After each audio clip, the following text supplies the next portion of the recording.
एक राज्य में एक राजा का शासन था। वो राजा कीमती वस्त्रों, आभूषणों और मनोरंजन पर अत्यधिक धन खर्च कर दिया करता था, लेकिन दान धर्म में 1 रुपया भी खर्च नहीं करता था। जब भी कोई जरूरतमंद और लाचार व्यक्ति सहायता के लिए राजा के दरबार में आता, तो उसे खाली हाथ लौटना पड़ता था। इसीलिए लोगों ने राजा के पास जाना ही छोड़ दिया। 1 वर्ष राज्य में वर्षा नहीं हुई, जिसकी वजह से पूरे राज्य में सूखा पड़ गया। सूखे से लोगों की फसलें नष्ट हो गई। चारों ओर त्राही त्राही मच गई। लोग भूख प्यास से मरने लगे। राजा के कानों तक जब प्रजा का हाल पहुंचा, तो राजा कन्नी काटते हुए बोला कि अब तो इंद्र देवता रूठ गए हैं, इसमें मेरी क्या गलती है? मैं भला क्या कर सकता हूँ? प्रजा राजा के सामने सहायता की गुहार लेकर आई कि महाराज, हमारी मदद करें। अब हमें आपका ही सहारा है।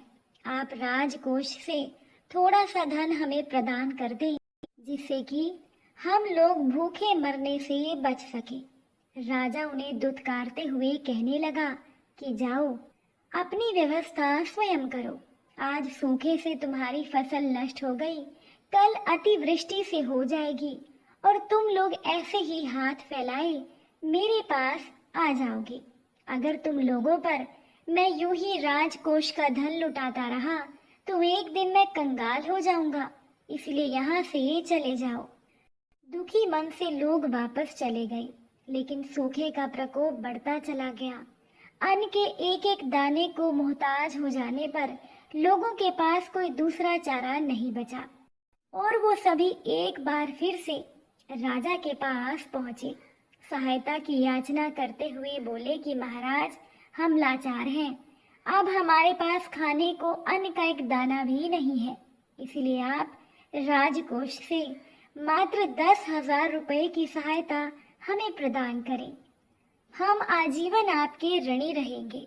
जब राजा ने ये सुना तो कहा, 10,000 रुपए? क्या तुम लोग जानते हो कि ये कितने होते हैं? इस तरह मैं तुम लोगों पर अपना धन नहीं लुटा सकता।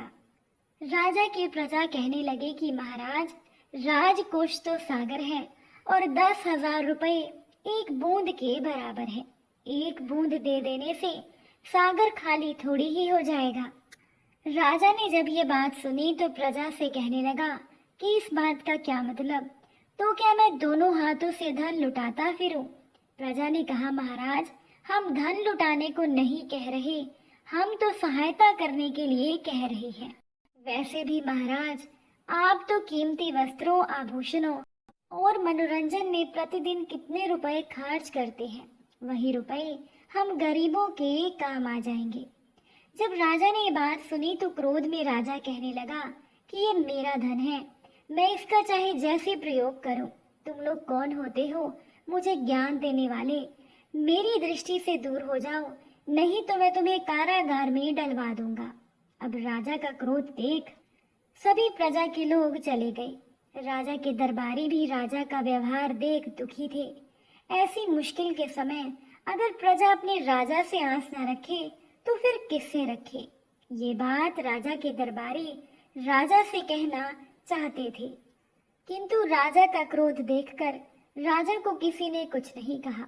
राजा ही बोला कि ये लोग 10,000 रुपए मांगने आए थे, अगर 100-200 मांगते तो मैं दे देता और उसकी क्षतिपूर्ति किसी तरह से कर लेता, किंतु इन लोगों ने तो बिना सोचे समझे अपना मुंह खोल दिया।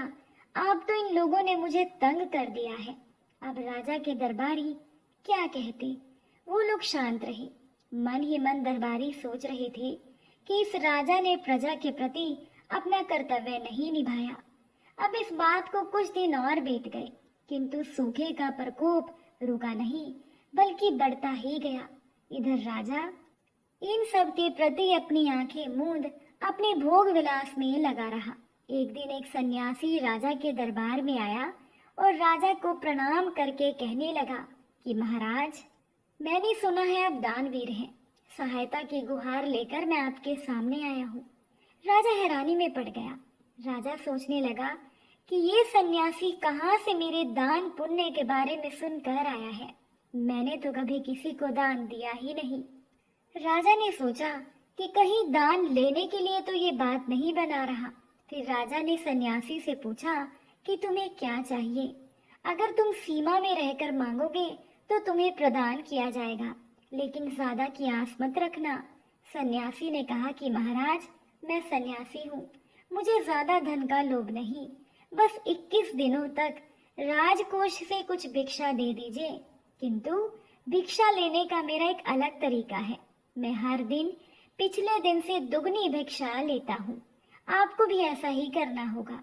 राजा सोचते हुए बोला कि पहले ये बताओ, पहले दिन तुम कितनी भिक्षा लोगे, तब मैं निर्णय करूंगा कि तुम्हें राजकोष से भिक्षा दी जाए या नहीं। अगर 2-4 रुपए मांगोगे तो मिल सकते हैं, लेकिन अगर हजारों रुपए मांगोगे तो कठिनाई होगी। सन्यासी ने कहा कि महाराज, मैं ठहरा सन्यासी, आप मुझे पहले दिन मात्र 1 रुपया दे देना। ये सुनकर राजा ने कहा ठीक है, और राजा ने अपना आदेश सुना दिया। राजकोष से सन्यासी को 1 रुपया मिल गया और वो राजा की जय जयकार करता हुआ चला गया। उसके बाद प्रतिदिन सन्यासी को राजकोष से धन मिलने लगा। कुछ दिन बीतने के बाद राज भंडारी ने हिसाब लगाया तो पाया कि राजकोष का धन कम होता जा रहा है और इसका कारण सन्यासी को दिए जाने वाला दान है। राज भंडारी ने ये जानकारी मंत्री को दी। मंत्री भी उलझन में पड़ गया। वो बोला कि ये बात हमें पहले सोचनी चाहिए थी, लेकिन अब हम क्या कर सकते हैं।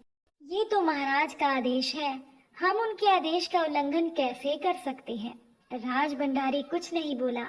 कुछ दिन बीत गए और राजकोष से धन की निकासी बढ़ने लगी। तो राज भंडारी फिर से मंत्री जी के पास गया और बोला कि मंत्री जी, राजकोष से बहुत सा धन निकल चुका है और अभी 21 दिन पूरा होने में समय भी बचा है, और 21 दिन पूरा होने के बाद राजकोष से बहुत सा धन खाली हो चुका होगा। मंत्री ने राज भंडारी से पूछा कि क्या आपने हिसाब लगाया है कि 21 दिनों तक कितना धन राजकोष से निकल चुका होगा। तब राज भंडारी ने कहा, मंत्री जी, 21 दिनों के बाद सन्यासी के दान की रकम 10,48,576 रुपये होगी। मंत्री ने कहा कि क्या तुमने सही हिसाब तो किया है? क्या वो सन्यासी इतना धन ले जाएगा? तो फिर राजकोष खाली हो जाएगा। हमें तत्काल ये जानकारी महाराज को देनी चाहिए। वो राजा के पास पहुंचे और पूरा हिसाब राजा के सामने रख दिया। राजा ने जब वो हिसाब देखा तो राजा घबरा गया। फिर खुद को संभाल कर बोला, ये सब क्या है? मंत्री बोला कि महाराज, सन्यासी को दान देने के कारण राजकोष खाली हो रहा है। राजा ने कहा, ऐसा कैसे हो सकता है? मैंने तो उसे बहुत ही कम धन देने का आदेश दिया था। मंत्री बोला कि महाराज, वो सन्यासी बहुत चतुर निकला। आपको अपनी बातों में फंसाकर वो सन्यासी राजकोष से बहुत सारा धन हथियाने के प्रयास में है। राजा ने राज भंडारी से पूछा, फिर से बताओ कि कितना धन सन्यासी लेने वाला है। राज भंडारी बोला कि महाराज, 10,48,576 रुपए। राजा ने कहा, लेकिन मुझे लगता है कि मैंने उसे इतना धन देने का आदेश तो नहीं दिया था। मैं ऐसा आदेश कैसे दे सकता हूँ? जब मैंने अकाल पीड़ित प्रजा को 10,000 रुपए नहीं दिए, तो भला एक सन्यासी को मैं इतना धन क्यों दूंगा?